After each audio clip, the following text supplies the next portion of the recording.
Hello, ചൈനയിലെ പുതിയ വിശേഷങ്ങളിലോട്ട് എല്ലാവർക്കും സ്വാഗതം. അപ്പോൾ കുറച്ച് കുട്ടികൾ എനിക്ക് പേഴ്സണലായിട്ട് മെസ്സേജ് അയച്ചിട്ട് ചോദിക്കലുണ്ടായിരുന്നു, ചേച്ചി ചൈന സേഫ് ആണോ, ചൈനയിലോട്ട് വരാൻ പറ്റുമോ എന്നൊക്കെ ചോദിച്ചോണ്ട്. അപ്പോൾ ഞാൻ ഇന്ന് ചൈനയിലൂടെ യാത്ര ചെയ്തപ്പോൾ കണ്ട കുറച്ച് കാഴ്ചകൾ അതൊക്കെ നിങ്ങളെ കാണിച്ചു തരാം. പിന്നെ ഒരുപാട് ആൾക്കാർ വിചാരിച്ചുകൊണ്ടിരിക്കുന്നത് ചൈനയിലെ എല്ലാവർക്കും ഒരേ ഫേസ് ആണെന്ന്. ഞാൻ കുറച്ച് ഫേസുകളൊക്കെ കാണിച്ചു തരാവേ, എന്നിട്ട് നിങ്ങൾ കണ്ടിട്ട് പറയണം കേട്ടോ, അവര് പിന്നെ ഒരേ മുഖമാണോ അല്ലേ എന്നൊക്കെ നിങ്ങളൊന്ന് കണ്ടു നോക്കിയിട്ട് നിങ്ങളുടെ അഭിപ്രായങ്ങൾ ഒന്ന് കമന്റ് ആയിട്ട് എഴുതണേ. പുതിയതായിട്ടാണ് എൻ്റെ വീഡിയോ കാണുന്നതെങ്കിൽ ഒന്ന് സബ്സ്ക്രൈബ് ചെയ്ത് സപ്പോർട്ട് ചെയ്യാം. Thank you. Hello, welcome to China. Thank you. ഇന്നത്തെ എൻ്റെ ചൈന യാത്രയിൽ കണ്ട കുറച്ച് കാഴ്ചകളാണ് ഞാൻ നിങ്ങളുമായിട്ട് ഷെയർ ചെയ്യാൻ ആഗ്രഹിക്കുന്നത്. അപ്പോൾ ആദ്യം തന്നെ ഞാനിവിടെ വന്നപ്പോൾ ഈ കുറച്ച് സുന്ദരി കുട്ടികളെയാണ് കേട്ടോ കണ്ടത്. അവരാണ് എനിക്ക് ചൈനയിലോട്ട് വെൽക്കം ഒക്കെ ചെയ്തത്. ഈ അവരവിടെ എന്ത് ചെയ്യാമെന്നൊന്നും നിങ്ങൾ നോക്കണ്ട, അവരുടെ ഫോട്ടോഷൂട്ട് മാത്രം നിങ്ങൾ നോക്കിയാൽ മതി. അങ്ങനെ എനിക്ക് ഒരുപാട് ആൾക്കാർ മെസ്സേജ് അയച്ചിട്ട് പറയാറുണ്ട്, ചേച്ചി എനിക്ക് ഞങ്ങളെ കുറച്ച് ചൈനയിലെ സുന്ദരി പെൺകുട്ടികളെയും കൂടെ കാണിക്കണേ വീഡിയോസിൽ എന്ന്. എന്നാൽ ഇന്നത്തെ വീഡിയോസിൽ മുഴുവൻ സുന്ദരികളായ കുറേ പെൺകുട്ടികളെ ഞാൻ നിങ്ങളെ കാണിച്ചു തരാം. അപ്പോൾ വീഡിയോ സ്കിപ്പ് ചെയ്യാതെ പോവുക. അപ്പോൾ നമ്മൾ പറഞ്ഞു വന്ന വിഷയം എന്ന് ചോദിച്ചിട്ടുണ്ടെങ്കിൽ ഒരുപാട് ആൾക്കാർ മെസ്സേജ് അയച്ചിട്ട് ചോദിക്കാറുണ്ടായിരുന്നു, ചൈന സേഫായിട്ടൊരു രാജ്യമാണോ എന്ന്. ഒരുപാട് കുട്ടികൾ എൻജിനീയറിങ്ങിനൊക്കെ പഠിക്കാൻ വേണ്ടി ചൈനയിലോട്ട് വരാൻ വേണ്ടി അവർക്ക് ആഗ്രഹമുണ്ട്. പക്ഷേ അവർ പലരിൽ നിന്നും അറിഞ്ഞിരിക്കുന്നതൊക്കെ ചൈന സേഫായിട്ടൊരു രാജ്യമല്ല, അവിടെ ആൾക്കാർ റേപ്പ് ചെയ്യും എന്നൊക്കെയാണ് അവരുടെ മനസ്സിലുള്ളത്.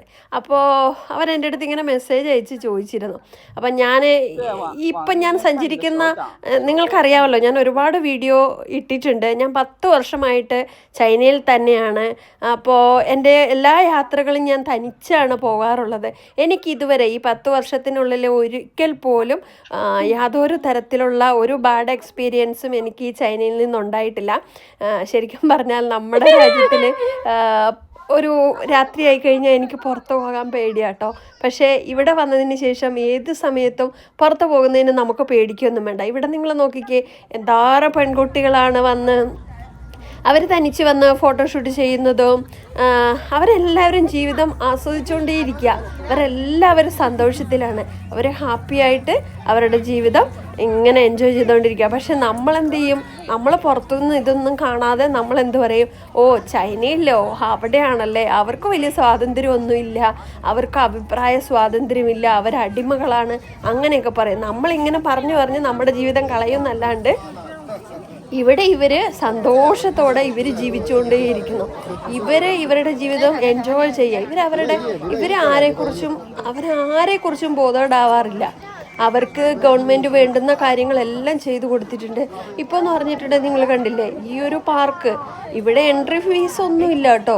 ഒരുപാട് സൗകര്യം ഇങ്ങനെ സെറ്റ് ചെയ്ത് വെച്ചിരിക്കുക. ഫ്ലവേഴ്സ് ആയിട്ടും ആൾക്കാർക്ക് ഇരിക്കാനും ഫാമിലി ആയിട്ടും ഫ്രണ്ട്സായിട്ടും വന്ന് എൻജോയ് ചെയ്യാൻ പറ്റിയ ഒരുപാട് സ്ഥലങ്ങളിങ്ങനെ സെറ്റ് ചെയ്ത് വെച്ചിരിക്കുക. അതുകൊണ്ട് ഇതുപോലെ പെൺകുട്ടികൾ ഇതുണ്ട്, എല്ലാ സുന്ദരി പെൺകുട്ടികളാട്ടോ ഇതിനകത്ത് ഉള്ളത്. ഞാൻ ഓർത്തു ഇതെന്താ, ഒരുപാട് സുന്ദരി പെൺകുട്ടികളെ കാണാൻ കഴിഞ്ഞു.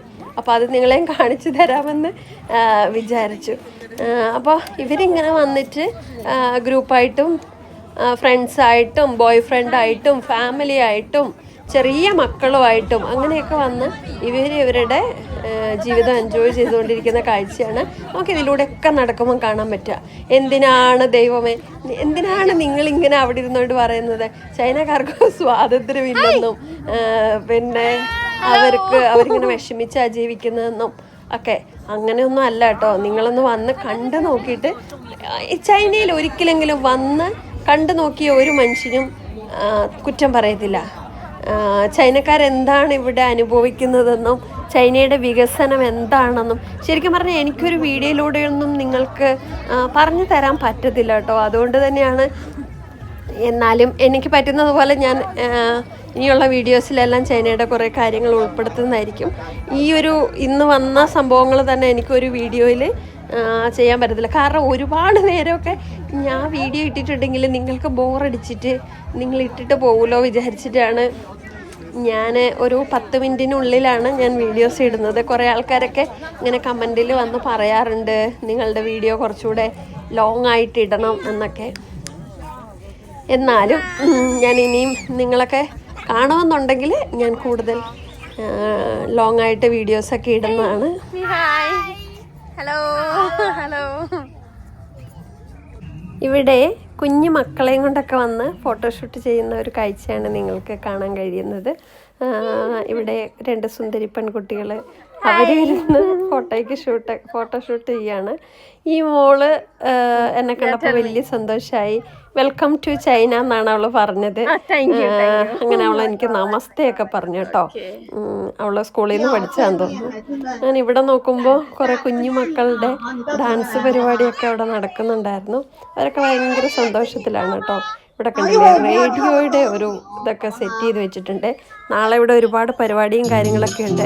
അപ്പം ഞാൻ അതിൻ്റെയൊക്കെ ഡീറ്റെയിൽ ആയിട്ടുള്ള വീഡിയോസൊക്കെ നിങ്ങൾക്ക് കാണിച്ചു തരാം.